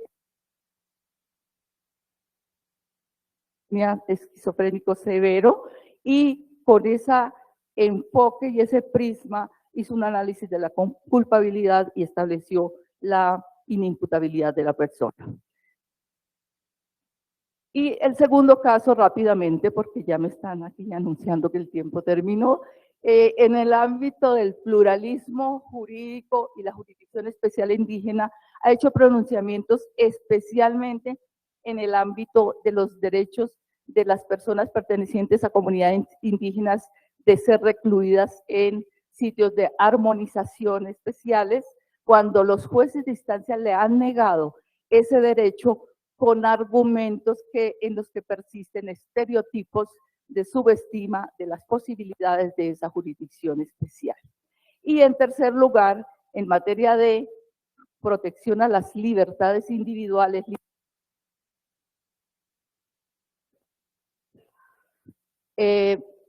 libertad individual e intimidad, ha sentado una tesis que ha sido muy útil para el manejo de aquellos temas de porte de dosis, que si bien superan la dosis personal, son pequeñas dosis en donde se discute si era una sustancia destinada al uso o no. En esos casos, la Corte se ha sentado 2 reglas que han sido muy importantes para el manejo de estos casos, y es que en esos eventos, la carga de la prueba no recae sobre la persona que tiene el porte, sino sobre la fiscalía, quien debe acreditar que ese porte estaba destinado a la distribución y a la venta y al tráfico, porque esa es la única razón que justifica que se castigue este tipo de conductas. De manera que bajo ese prisma y esa óptica constitucional, y bajo el desarrollo del constitucionalismo y contribuyendo al desarrollo del Estado constitucional, los jueces podemos aportar mucho en medio de esa visión que si bien es dramática sobre la política criminal en el país, nuestra responsabilidad también es muy grande a la hora de analizar los casos en esa perspectiva. Muchas gracias. Muchísimas gracias, doctora Miriam, por su enriquecedora e ilustrativa exposición sobre todo la mutación del recurso de casación de un simple recurso de control de la legalidad de la sentencia a un control constitucional del proceso, si mal no le entendí. Bien, enseguida escucharemos al doctor Yesir Reyes Alvarado, quien es el director del Departamento de Derecho Penal de la Universidad Externado de Colombia, pues reconocido autor y autoridad en esta materia.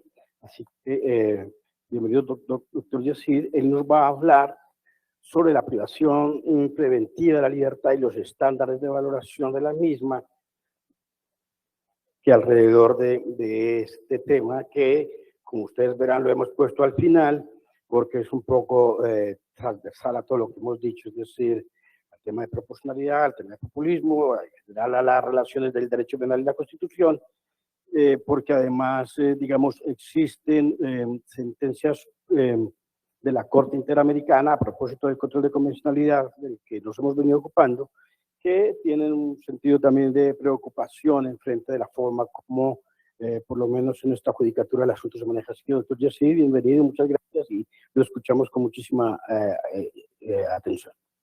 Buenos días y muchas gracias a la señora Presidenta de la Corte, magistrado José Fernando, magistrados y los funcionarios de la Corte Constitucional por la invitación y por hacer posible estos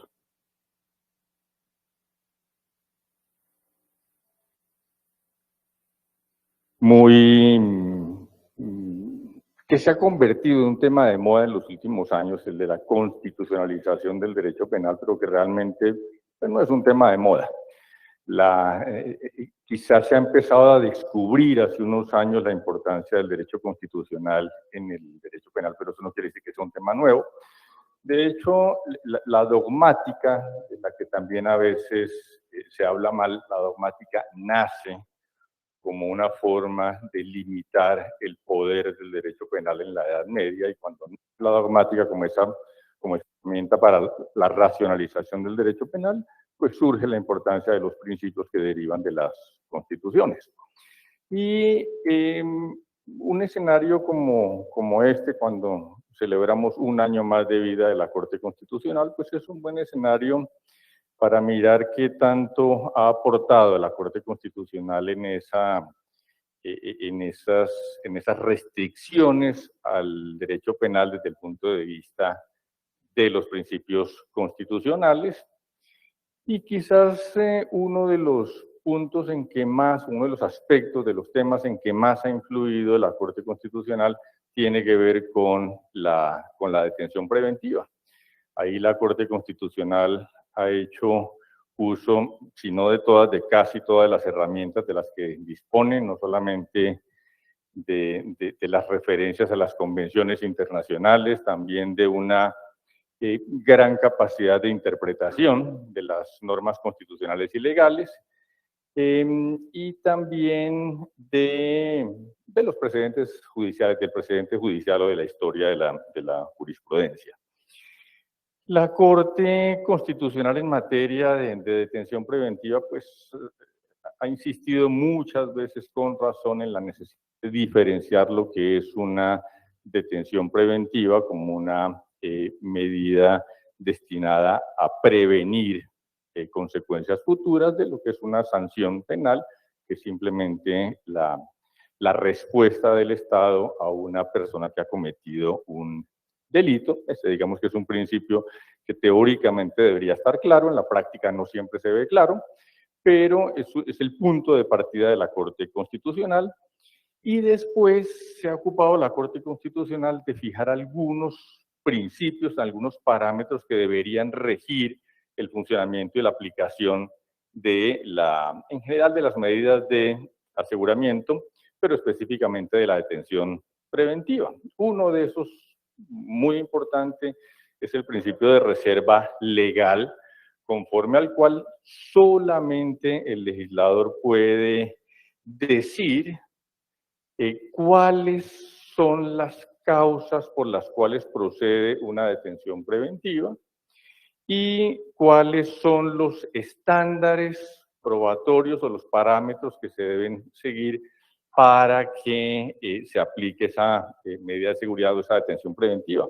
Esto parece también un tema, en principio, bastante fácil, las reservas del legislador, y sin embargo, hace poco tuvimos una excepción que fue con la pandemia. En la pandemia, recuerden ustedes que se expidieron pues algunos decretos legislativos. Uno de esos decretos legislativos tenía que ver con la detención preventiva en domiciliaria y la pena domiciliaria. Ese es un caso en el que no fue el legislador el que expidió la norma que tiene que ver con detención preventiva, la expidió el Ejecutivo. Eso muestra que hay una excepción para casos de estados de excepción. Hasta ahí parecería no haber mayor problema, pero este decreto específico, el 546 de 2020, tenía dos particularidades. Una, que hizo más restrictiva en algunos casos la detención domiciliaria. O sea, resultó claramente una norma para algunos desfavorable frente a la norma de la legislación ordinaria. Un descuido probablemente del Ejecutivo cuando expidió la norma. Y una segunda curiosidad de ese decreto legislativo es que, pues evidentemente, tenía una vigencia limitada a 6 meses. Lo decía el propio decreto, era su naturaleza, y eso significaba que al final de su vigencia, como lo decía el mismo decreto, se le pedía el favor a las personas que habían ido a domiciliaria que por favor volvieran a las cárceles y se presentaran dentro de los 5 días siguientes para proceder a encarcelarlos. El tema es, ¿juega la favorabilidad de la ley penal en esos casos? En este caso, en dos sentidos.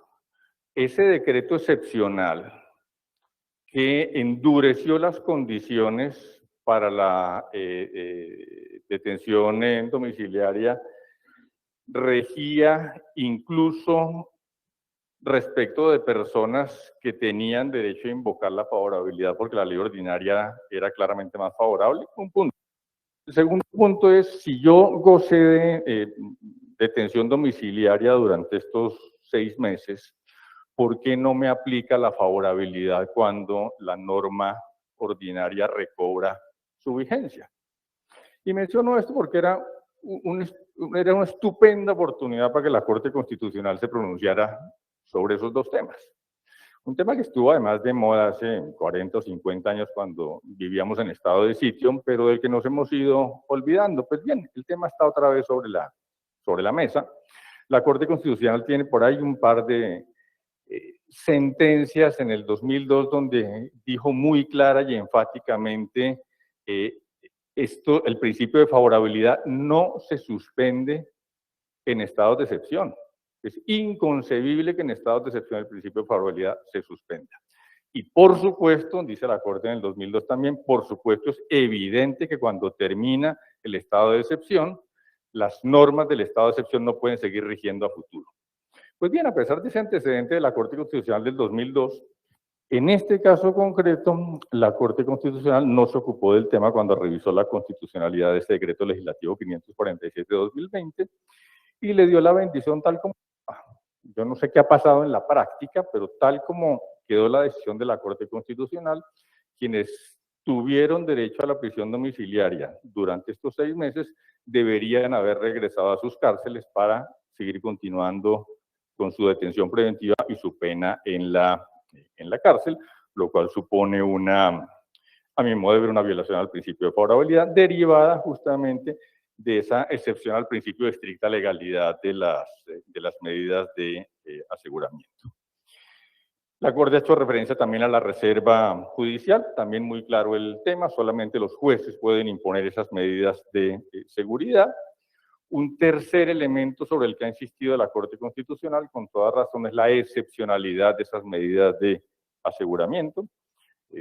La afectación especialmente a un derecho fundamental como el de la libertad individual es tan grande que solo debe ser empleada de manera absolutamente excepcional y de manera proporcional. La necesidad y la proporcionalidad están juntas, en eso también ha insistido muchísimo la Corte Constitucional. Como la afectación a ese derecho fundamental es tan importante, es indispensable que esa afectación sea proporcional. ¿Qué quiero yo proteger con las medidas de aseguramiento? ¿Y qué afecto yo? ¿Qué derechos afecto y en qué medida para intentar proteger esos fines que busca la detención preventiva? Ahí tiene que haber una proporcionalidad para que sea legítima la medida de aseguramiento y específicamente la detención preventiva. Y luego la Corte se ocupa de otro tema que es también muy importante, que es el de la necesidad de la medida de aseguramiento. Una medida de aseguramiento solo debe imponerse cuando sea necesaria. La pregunta es ¿cuándo es necesaria? Y aquí también la Corte Constitucional ha tenido unas decisiones, digamos, curiosas. En vigencia del artículo original 250 de la Constitución Política, lo que decía ese artículo 250 era que la Fiscalía tenía entre sus funciones la de asegurar la comparecencia de los presuntos infractores de la ley adoptando medidas de aseguramiento. Fíjense que si ustedes leen esa norma que era la original de la Constitución, el propósito de la medida de aseguramiento era uno solo: asegurar la comparecencia de los infractores ante la ley penal. ¿Qué dijo la Corte Constitucional? Dijo, bueno, sí, pero hay un inciso posterior, un numeral posterior, que es el cuarto, que no habla de medidas de aseguramiento, no hablaba de medidas de aseguramiento, pero decía que la Fiscalía debería velar por la protección de las víctimas, testigos e intervinientes en el proceso. Entonces la Corte dijo, bueno, cuando ese numeral no habla de medidas de aseguramiento, pues uno sí lo puede interpretar como si fuera medida de aseguramiento. Entonces la medida de aseguramiento ya no tiene solo como propósito garantizar la comparecencia de las personas al proceso, sino que ahí dice proteger a los testigos. Proteger a los testigos, en el fondo, dice la Corte, es como proteger los testimonios. El testimonio es un medio de prueba, hay medios de prueba distintos del testimonio. Luego, implícitamente, dice la Corte, la medida de aseguramiento se extiende a todo eso, aun cuando no lo diga el numeral primero del 250. Y como dice proteger las víctimas, dice la Corte Constitucional, y las víctimas hacen parte de la comunidad, entonces también se puede entender que las medidas de aseguramiento se aplican para proteger a la comunidad. Es una interpretación ultra extensiva del artículo constitucional, en que la Corte Constitucional amplía enormemente el rango de acción de las medidas de aseguramiento. Las medidas de aseguramiento eran muy restringidas en el artículo 250 original, y la Corte Constitucional, en una decisión del 2001 y después del 2005, amplía en contra, por supuesto, de los procesados todas las finalidades de la detención preventiva. Sin embargo, esa jurisprudencia caló tanto que en 2012 reformó el artículo 250 de la Constitución y lo redactaron como dijo la Corte Constitucional. Entonces, lo que la Constitución dice ahora es que las medidas de aseguramiento tienen exactamente esas finalidades que mencionaba la Corte Constitucional, no solamente la garantía de la comparecencia y el aseguramiento de la prueba, sino también la protección de la víctima y de la comunidad. Y aquí viene un último tema, que es un principio que es muy importante que menciona la Corte Constitucional también, que es el de la gradualidad. Hay muchas, ahora hay varias, hay 11 medidas de aseguramiento, a pesar de que mucha gente no lo sepa, hay 11 medidas de aseguramiento, y realmente la mayoría de ellas no son privativas de la libertad, lo que la Corte tenemos que aplicar gradualmente esas medidas de seguridad, dejando la privación de la libertad intramural en el último lugar. ¿De qué dependería esa gradualidad? Básicamente de cuál es el propósito que se persigue con esa medida de aseguramiento, y están, como les mencioné hace un momento, el aseguramiento de la prueba, garantizar la comparecencia de las personas al proceso,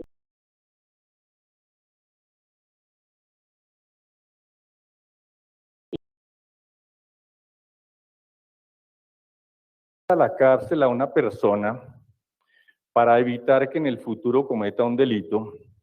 ¿Se lo está enviando a prisión por algo que hizo o por algo que eventualmente va a hacer? Y la respuesta es: se lo está enviando a la cárcel por algo que eventualmente va a hacer. A la Corte se le planteó una vez este problema, en el 2016, no hace mucho, y se le dijo a la Corte: mire, eso suena a derecho penal de autor.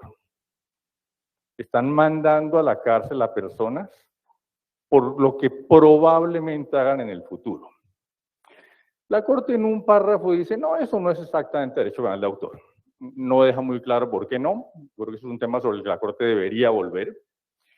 Y luego va a las convenciones internacionales y dice: mire, de este tema se ha ocupado la Corte Interamericana de Derechos Humanos, y cita una parte de una decisión de la Corte Interamericana de Derechos Humanos, donde dice que esa es una de las finalidades de la pena, de la detención preventiva, que se suele invocar, y termina la Corte Interamericana diciendo: una finalidad muy cuestionada en la actualidad.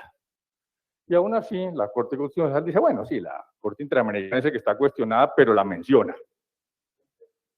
Luego, uno de los propósitos de la medida de aseguramiento es evitar que la persona en el futuro vuelva a cometer delitos. Y este es un tema que yo creo que es muy preocupante, porque no, a mi modo de ver, no cabe la menor duda de que la persona se la está enviando a la cárcel por lo que probablemente pueda hacer.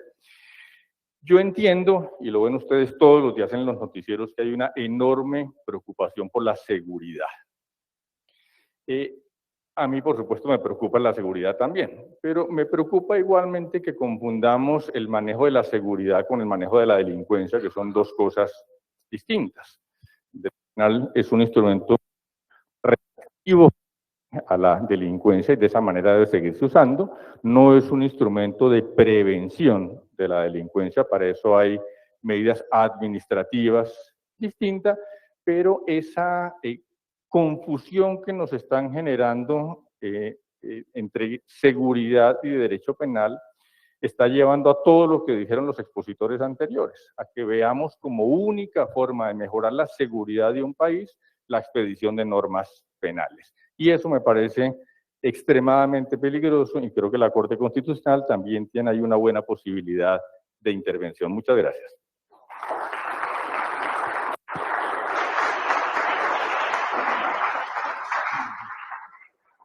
Muchísimas gracias al doctor Yesqui por su intervención, por su ironía dulce de siempre. Bueno, pues no sé, nos quedan unos minutos para mirar si podemos ir sobre algunos temas puntuales a partir de reflexiones que susciten de pronto alguna intervención colectiva. Es decir, aquí teníamos un mundo de preguntas, pero yo sí quisiera más bien, creo que todos tenemos alguna opinión sobre eso, hacer una pregunta que podamos responder todos y dejar un espacio también para que si alguien del público quisiera preguntar, pues lo hiciera. Ricardo habló sobre el tema de proporcionalidad y penas, y ese es un tema que yo creo que a todos siempre nos ha escarnecido. Hay un libro del Ministerio de Justicia que demuestra que puede haber penas de 144 años en Colombia, ¿sí? No obstante que alguna norma por ahí diga que no pueden superar los 60 en el concurso. Entonces, yo no sé si pudiéramos realizar aquí un pequeño diálogo cruzado sobre el tema de proporcionalidad, penas y esa esquizofrenia que hay ahí dentro del código, que podríamos hacer que desde la Constitución y, no sé, la reflexión diaria de los jueces, o definitivamente hay que hacer un nuevo Código Penal, y quién haría ese nuevo Código Penal para hacer un sistema racional de penas. No sé si quisiéramos intervenir desde nuestras perspectivas, es decir, si eso tiene que ver con el populismo, una pena de 140 años para que la doctora Gloria dijera algo, y en fin, cada uno de nosotros desde la arista que expuso, hablar del tema de proporcionalidad y pena, que siempre es un tema pues, agobiante, y que cada reforma trae su aumento de pena y un poco más de una cuota de esquizofrenia en ese sistema. Así que no sea placer, que quisiera hablar de primero, yo los escucho. Doctora Gloria. Bueno, el tema del populismo punitivo es algo de mucho tiempo. En estos días, mirando un libro de Zaffaroni de los años 90, En busca de las penas perdidas, y él se remite a este tema de la inutilidad de la pena para solucionar todos los conflictos sociales. Y definitivamente hay muchos estudios que demuestran que las penas drásticas no evitan que la persona vuelva a delinquir. De hecho, se ha demostrado al contrario, que las personas que tienen penas supremamente largas tienden a volver a delinquir cuando salen. En Estados Unidos hay 50 estados, 30 consagran la pena de muerte, y examinadas las estadísticas en relación con quienes tienen consagrada, los estados que tienen consagrada la pena de muerte y los que no, las estadísticas delincuenciales son muy pocas. O sea, son muy iguales el número de delitos cometidos. Entonces, definitivamente debemos concluir que en la pena no está la solución. Obviamente no se puede abolir porque no tenemos otro remedio mejor, pero sí restringirlo a los casos verdaderamente graves. Lo que está haciendo ahora el legislador es expedir normas y normas que tienden a hacer más drástica la pena, a limitar los subrogados penales, a crear más delitos. Pero decía Zaffaroni que en realidad esas normas a los únicos que nos asusta y a los únicos que nos llevan a delinquir somos a las personas que no estamos incursas en el delito, pero que muchas veces para un delincuente caer a la cárcel es como un accidente de trabajo, o sea, como es para un pintor caerse del andamio. Entonces creo que deben repensarse muchos aspectos, obviamente sin propugnar por el abolicionismo, por lo que les digo no es la solución. Por lo que les digo de que definitivamente no se ha descubierto tampoco un remedio mejor, pero si hay delitos que están consagradas como delitos que en este...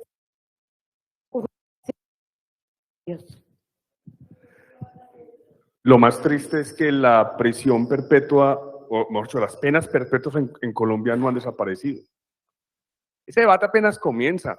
Una pena de prisión de 60 años con promedios de vida de 74 son verdaderas penas de prisión perpetua. Pero es que no es la única.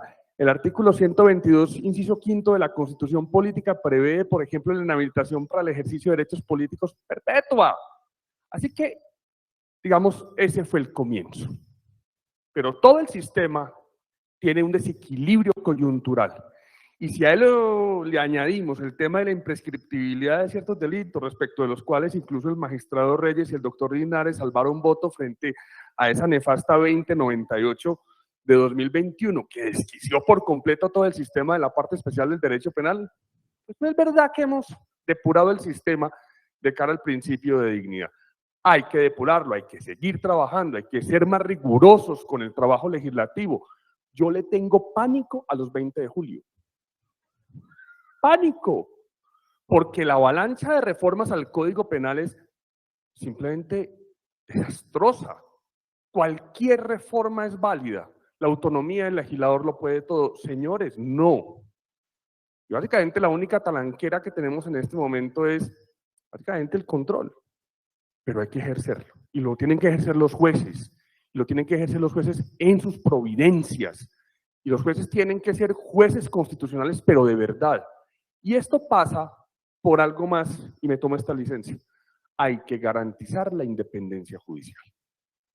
No solo a nivel de altas cortes, sino a nivel territorial. Los jueces no pueden tener miedo al aplicar la Constitución. Y hay que mirar una forma de protegerlos, porque de lo contrario, cualquier discurso, cualquier sentencia será papel muerto. En consecuencia, seguimos teniendo un sistema absolutamente desproporcionado. Un sistema que hay que depurar conforme a la vigencia de los derechos fundamentales.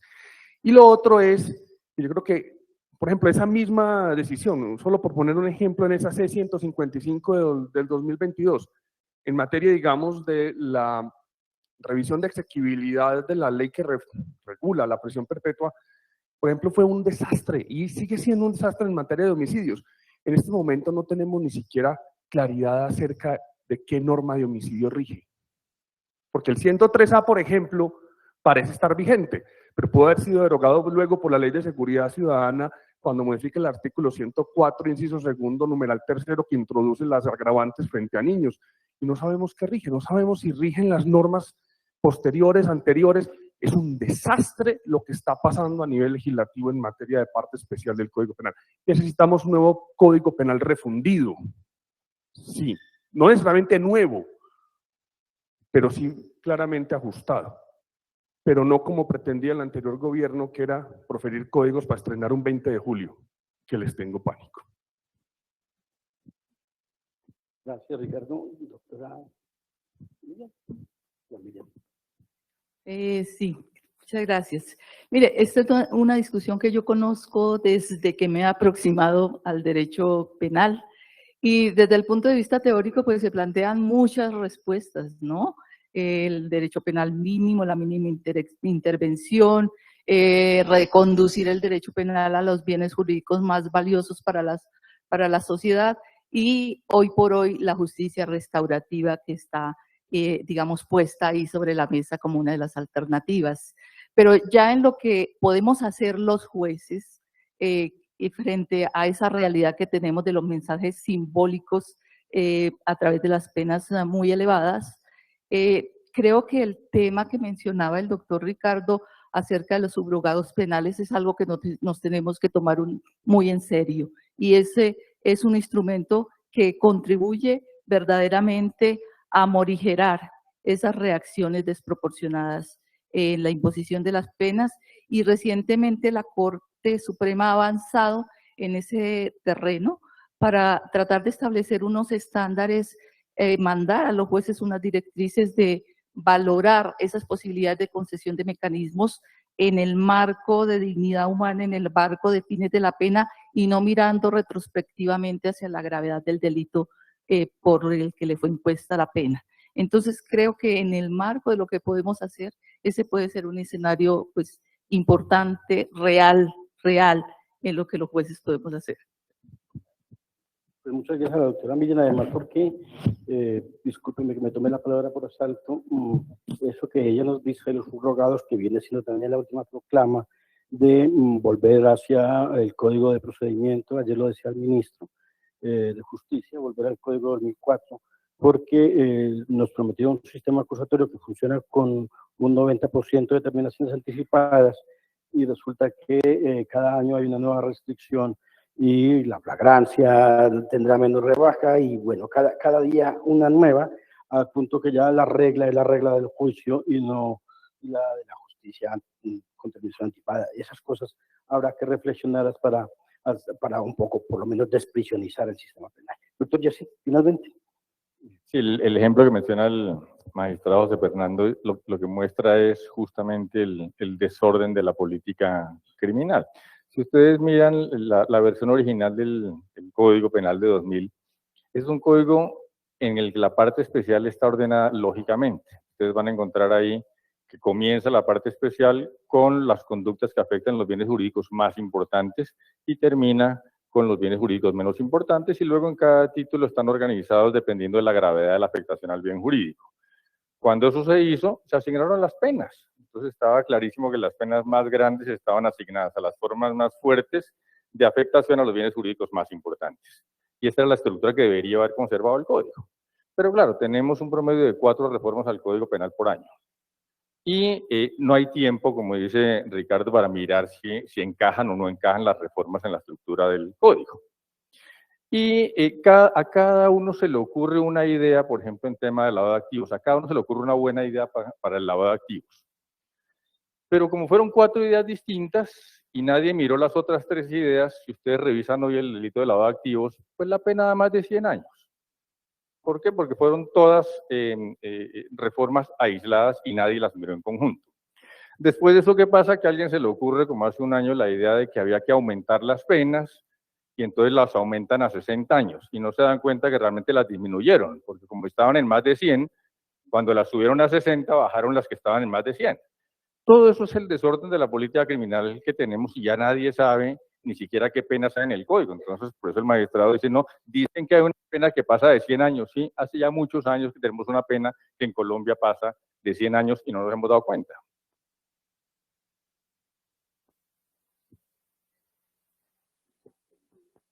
Bueno, pues vamos a hacer 2 o 3 preguntas finales para...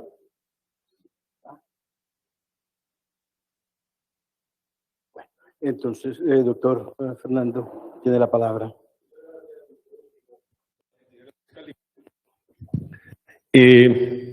Queda esclarecido en el momento en que el fiscal decide formular imputación o solicitar medida de aseguramiento.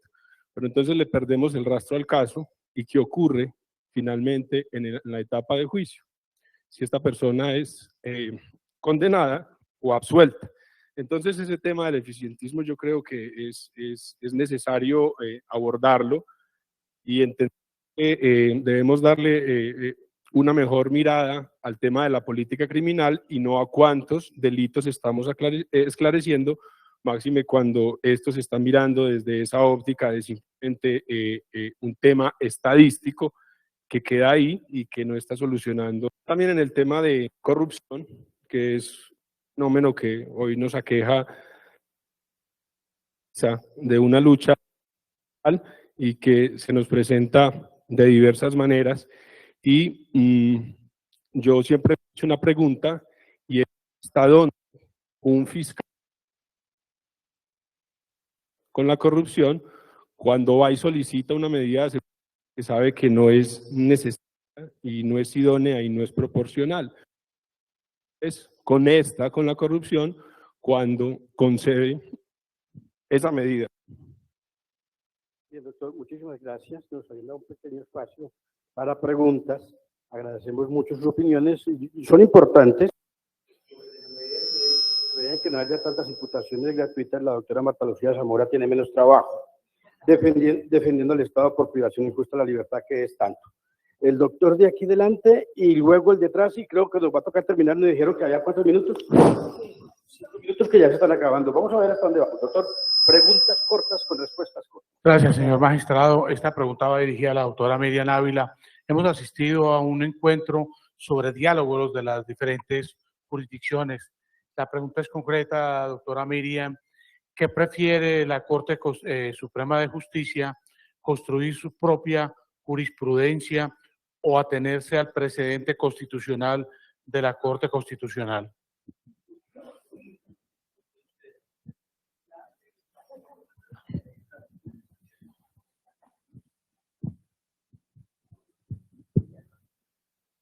Muchas gracias.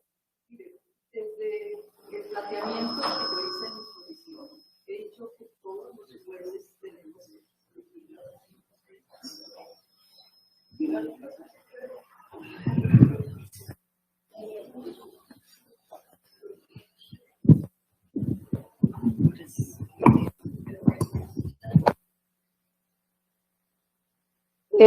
desde el mismo planteamiento de mi exposición dejé establecido que todos los jueces tenemos el deber de realizar nuestra actividad bajo el poder normativo de la Constitución, ¿no? De manera que, como dice este coloquio, todos somos jueces constitucionales. Y por supuesto que en el precedente específico establecido por la Corte Suprema de Justicia, digamos, ese tiene su propio valor y establece sus propias directrices a los jueces por vía de unificación de la jurisprudencia, sin perjuicio, y en nuestras decisiones nosotros así lo plasmamos, de que cuando sea necesario mencionar una decisión de la Corte Constitucional por la relevancia específica que tenga sobre el caso, lo hagamos, porque al fin y al cabo si mencionamos una norma y esa norma ha entrado a control constitucional, pues es apenas natural que la Corte también base sus decisiones en esos parámetros establecidos por la Corte Constitucional. Y en ese caso hay algunas posturas, digamos, encontradas incluso al interior de la misma Sala de Casación Penal. Y yo creo que en ese proceso está la Corte, de tratar de unificar posturas y unificar directrices en torno a temas como ese. Yo creo que hay ese y algunos otros temas donde se pueden encontrar posturas que a veces son divergentes y no tienen la debida y necesaria unificación, pero yo creo que la Corte sí está muy consciente de la necesidad de avanzar en la unificación de esos precedentes. Pues lamentablemente se acabó el tiempo, es una lástima, yo lo siento muchísimo de verdad. Estos son diálogos que deberían ser muchísimo más largos, pero esto tiene un límite, porque es que hay que concurrir al Salón Carmelo, me dicen, para escuchar la intervención final de la mañana, y pues no podemos desincronizar el evento. Así que lo siento muchísimo. Agradezco muchísimo a la doctora Millán Ávila, a la doctora Gloria, a Ricardo y al doctor Yesid. Ha sido un gran abrebocas para el almuerzo que viene. Muchísimas gracias por su asistencia.